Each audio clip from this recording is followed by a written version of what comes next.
Hello every one. ഇപ്പം ഞാൻ കാണിക്കാൻ പോകുന്നത് ഇന്ന് ഞാൻ ഉണ്ടാക്കിയ ബ്രേക്ക്ഫാസ്റ്റാണ്. അപ്പം ഇന്നലെ സാറ്റർഡേ ആയിരുന്നു, ഇന്ന് സൺഡേ ആയതുകൊണ്ട് ഞാനൊന്നും പ്ലാൻ ചെയ്തിട്ടില്ല. ഇന്നലെ സാറ്റർഡേ എനിക്ക് വർക്കിംഗ് തന്നെ ആയിരുന്നു. അപ്പം ഇന്നലെ സാറ്റർഡേ വൈകിട്ട് വന്നതിന് ശേഷം ഞാൻ പിന്നെ ഒന്നും പ്ലാൻ ചെയ്തിട്ടില്ല പിറ്റേ ദിവസത്തേക്ക് വേണ്ടിയിട്ട്. പിന്നെ ആട്ടപ്പൊടിയൊക്കെ തീർന്നെന്ന് അറിയായിരുന്നു, പക്ഷേ എന്നാലും ഞാൻ വാങ്ങിയിട്ടൊന്നുമില്ല.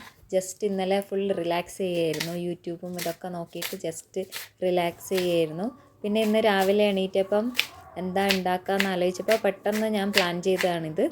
അപ്പം ഇന്ന് ഞാൻ ഉണ്ടാക്കാൻ പോകുന്നത് റവേനെ കൊണ്ടുള്ള റൊട്ടിയാണ്. അതായത് ഉപ്മാവ് ഇവിടെ ആർക്കും ഇഷ്ടമല്ല, പക്ഷേ ഇങ്ങനെ ഉണ്ടാക്കിയാൽ എല്ലാവരും ഒരുവിധം കഴിക്കും. അപ്പം ഇത് നല്ല ടേസ്റ്റുള്ള ഒരു ഡിഷാണ്. അപ്പോൾ അതിനായിട്ട് നമ്മൾ ഉപ്മാവിൽ ചേർക്കേണ്ട സാധനം തന്നെയാണ് കട്ട് ചെയ്ത് വെച്ചിരിക്കുന്നത്. ഉള്ളിയും പച്ചമുളകും കറിവേപ്പിലയും ഞാൻ എടുത്തിട്ടുണ്ട്. ഇഞ്ചി വേണമെങ്കിൽ ഇഞ്ചിയും എടുക്കാം. അപ്പോൾ ഉപ്മാവിൽ എന്തൊക്കെയാണ് കട്ട് ചെയ്യുന്ന സാധനങ്ങൾ അതൊക്കെ തന്നെ എടുത്താൽ മതി. എന്നിട്ട് അതെല്ലാം ഞാനൊരു പാത്രത്തിലാക്കി ഇട്ടു. പിന്നെ അതിന് കണക്കായിട്ട് ഞാൻ റവ ഇട്ട് കൊടുക്കുന്നുണ്ട്. ഉപ്മാവിന് ശരിക്കും നമ്മൾ കുറച്ചേ റവ എടുക്കാറുള്ളൂ, പക്ഷേ ഇത് റൊട്ടിയായിട്ട് ഉണ്ടാക്കുമ്പം നമ്മൾ കൂടുതൽ റവ എടുക്കണം, എത്ര ആൾക്കാരാണ് ഉള്ളത് അനുസരിച്ചിട്ട്. എന്നിട്ട് ഞാൻ ആവശ്യത്തിന് ഉപ്പ് ചേർത്തു. പിന്നെ വെള്ളം ഒഴിച്ചിട്ട് നമ്മൾ നന്നായിട്ട് കുഴച്ചെടുക്കണം. അതായത് നമ്മൾ കയ്യിൽ റൊട്ടിക്കൊക്കെ കുഴച്ചെടുക്കുന്ന മാതിരി ഉണ്ടൊക്കെ ആക്കിയിട്ട് ഇനി പരത്തി റൊട്ടിയാക്കാനുള്ളതാണ്. അപ്പം അത് പിന്നെ വേവും വേണമല്ലോ, അപ്പോൾ ആവശ്യത്തിന് നമ്മൾ വെള്ളം ഒഴിച്ചിട്ട് കുഴച്ചെടുക്കണം. ഇനി നമുക്ക് എങ്ങനെയാണ് ചുട്ടെടുക്കുന്നത് നോക്കാം. അതിനായിട്ട് ഞാൻ ഗ്യാസിൽ ഒരു തവ വെച്ചു. അത് തവ ഒന്ന് ചൂടായതിന് ശേഷം ജസ്റ്റ് എണ്ണ സ്പ്രിങ്കിൾ ചെയ്ത് കൊടുത്തു. ഞാൻ സൺഫ്ലവർ ഓയിലാണ് എടുത്തത്, ഏത് വെളിച്ചെണ്ണ ആണെങ്കിലും നല്ല എണ്ണയാണ്. പിന്നെ ഒരു സ്പാറ്റുല എടുത്തിട്ട് ആ എണ്ണ ജസ്റ്റ് ഒന്ന് സ്പ്രെഡ് ചെയ്ത് കൊടുത്തു. ഇതങ്ങനെ ഒട്ടിപ്പിടിക്കുന്ന പ്രോബ്ലം ഒന്നുമില്ല. പിന്നെ എൻ്റേത് ഇത് അയൺ തവയാണ്, അപ്പോൾ ഒട്ടും ഒട്ടിപ്പിടിക്കാറില്ല. അപ്പം ഇതാണ് നമ്മുടെ ഒരു കൺസിസ്റ്റൻസി വരുന്നത്. ഇങ്ങനെ ഞാൻ ഉണ്ടാക്കിയതിന് ശേഷം അതിൻ്റെ മേലെ വെച്ചിട്ട് തവയിൽ വെച്ചിട്ട് ഞാൻ കൈ കൊണ്ട് തന്നെ പരത്തിയെടുക്കുന്നതാണ്. ഇതിൽ നമ്മളെ കവറിൽ പരത്തിയിട്ട് അല്ലെങ്കിൽ പ്രസ്സറിലൊന്നും ആക്കിയാൽ ഇത് ശരിയായിട്ട് ഇത് അങ്ങനെ വിട്ട് വിട്ട് പോവും. ഇത് ഞാനിപ്പോൾ കാണിക്കുന്ന മാതിരി കൈ കൊണ്ട് തന്നെ പരത്തി പരത്തി എടുക്കണം. പിന്നെ നമ്മൾ വെള്ളം തൊട്ട് തൊട്ട് കൊടുക്കണം, അപ്പോൾ കയ്യിലൊന്നും ഒട്ടിപ്പിടിക്കില്ല. പിന്നെ ഷേപ്പിൻ്റെ കാര്യം പറഞ്ഞാൽ എനിക്ക് ഇത്രയും ഷേപ്പ് മാത്രമേ ആക്കാൻ പറ്റിയിട്ടുള്ളൂ. പിന്നെ പ്രഷറൊന്നും എന്തായാലും നമുക്ക് യൂസ് ചെയ്യാൻ പറ്റില്ല ഇതിന് വേണ്ടിയിട്ട്. അപ്പോഴേ നല്ല റൗണ്ടായിട്ട് കിട്ടണമെങ്കിൽ അങ്ങനെ കിട്ടുള്ളൂ എന്നാണ് തോന്നുന്നത്. പിന്നെ എന്തായാലും നല്ല ടേസ്റ്റി സാധനമാണിത്. ഉപ്മാവ് ഇഷ്ടപ്പെടാത്ത ആൾക്കാരാണെങ്കിലും ഈ സാധനം എന്തായാലും ഇഷ്ടപ്പെടും. പിന്നെ മേലെ ഞാൻ എണ്ണ തൂവി കൊടുത്തു. ജസ്റ്റ് ഒരു പേരിന് മാത്രമേ എണ്ണ ഇട്ട് കൊടുത്തിട്ടുള്ളൂ.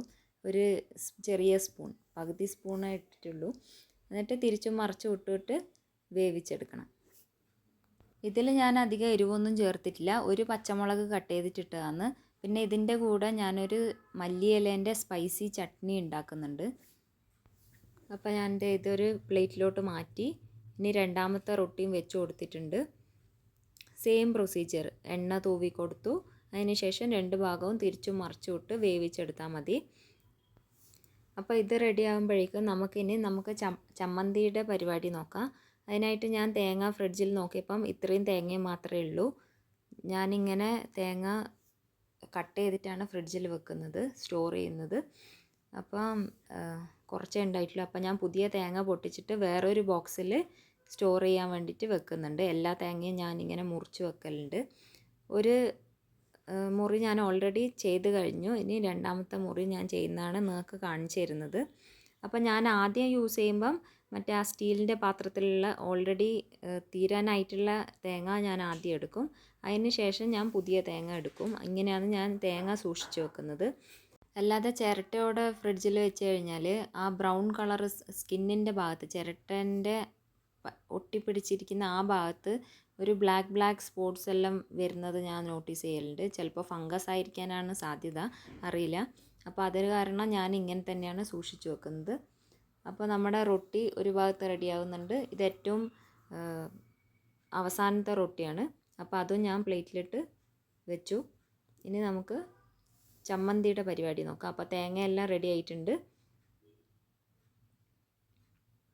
ഇനി ഞാനൊരു ചെറിയ മിക്സി എടുത്ത് അതിൻ്റെ അകത്ത് തേങ്ങ എല്ലാം ഞാൻ കട്ട് ചെയ്ത് ഇടുന്നതാണ്.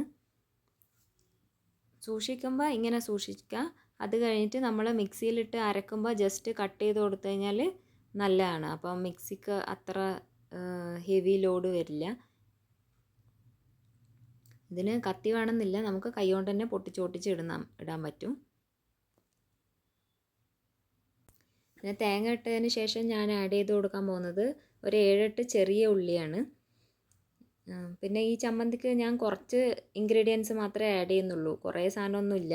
വേണമെങ്കിൽ ഇഞ്ചി, പുളി അതൊക്കെ ആഡ് ചെയ്ത് കൊടുക്കാം, പക്ഷേ അത്രയൊന്നും വേണ്ട, ഇത് തന്നെ നല്ല ടേസ്റ്റാണ്. അപ്പോൾ ഈ ചമ്മന്തി കുറച്ച് സ്പൈസി ആവാൻ വേണ്ടിയിട്ട് ഞാൻ 2 പച്ചമുളക് ആഡ് ചെയ്തിട്ടുണ്ട്. പിന്നെ മല്ലിയില ചമ്മന്തിയിൽ ആഡ് ചെയ്യുന്നതുകൊണ്ടാണ് ഞാൻ ആ റൊട്ടിയിൽ മല്ലിയില ഇടാണ്ടായിപ്പോയത്. ആവശ്യമുള്ള ആൾക്കാർ മല്ലിയില റൊട്ടിയിലും ആഡ് ചെയ്യുന്നതിന് കുഴപ്പമൊന്നുമില്ല. അപ്പോൾ ഞാൻ ഉപ്പ് ആഡ് ചെയ്തിട്ടുണ്ടായിരുന്നില്ല, എന്താ വെച്ചാൽ കുറേ മല്ലിയിലൊക്കെ ഇട്ടപ്പം കൂടുതൽ മിക്സി നിറഞ്ഞിരിക്കുന്നുണ്ടായിരുന്നു. അപ്പോൾ ഞാനൊന്ന് ക്രഷ് ചെയ്തതിന് ശേഷം ഞാൻ കല്ലുപ്പാണ് ഇട്ട് കൊടുത്തത്. ഇനി ഞാൻ ഒന്നും കൂടി അടിച്ചെടുക്കാൻ പോകുന്നുണ്ട്. ഇതിൽ ഞാൻ ഒട്ടും വെള്ളം ഒഴിച്ചില്ല. ഇത് തേങ്ങ തന്നെ, ഞാൻ തേങ്ങയും മല്ലിയിലയും പച്ചമുളകും ഉപ്പും ഇട്ടിട്ട് ക്രഷ് ചെയ്തെടുക്കുന്നതാണ്. നമുക്ക് കട്ടിയുള്ള ചമ്മന്തിയാണ് വേണ്ടത്. ചമ്മന്തി ഞാൻ അരച്ച് കഴിഞ്ഞു. ഇനി ഞാനൊരു പാത്രത്തിലോട്ട് സെർവ് ചെയ്യാൻ പോവാണ്. അപ്പോൾ ഇവിടെ ലൈറ്റിൻ്റെ കുറച്ച് പ്രശ്നം വന്നിട്ടുണ്ട്, അതുകൊണ്ടാണ് വീഡിയോ ക്ലിയർ അല്ലാണ്ടുള്ളത്. പക്ഷേ കാണാൻ നല്ല ഭംഗിയുണ്ടായിരുന്നു, പച്ച കളറുള്ള ചമ്മന്തി. അതുകൊണ്ട് ഞാൻ അവസാനം ഫോട്ടോ ഞാൻ കൊടുക്കുന്നുണ്ട്. ഈ വീഡിയോൻ്റെ അവസാനം ഞാൻ ഫോട്ടോ ആഡ് ചെയ്തിട്ടുണ്ട്. അപ്പം പിന്നെ ഈ റൊട്ടി ഉപ്മാവ് ഇഷ്ടപ്പെടാത്ത ആൾക്കാർക്കും കൂടി ഈ റൊട്ടി എന്തായാലും ഇഷ്ടപ്പെടും. പിന്നെ വളരെ ഈസിയാണ് ഉണ്ടാക്കാൻ. അപ്പോൾ എല്ലാവരും ട്രൈ ചെയ്ത് നോക്കിയിട്ട് അഭിപ്രായം പറയണം.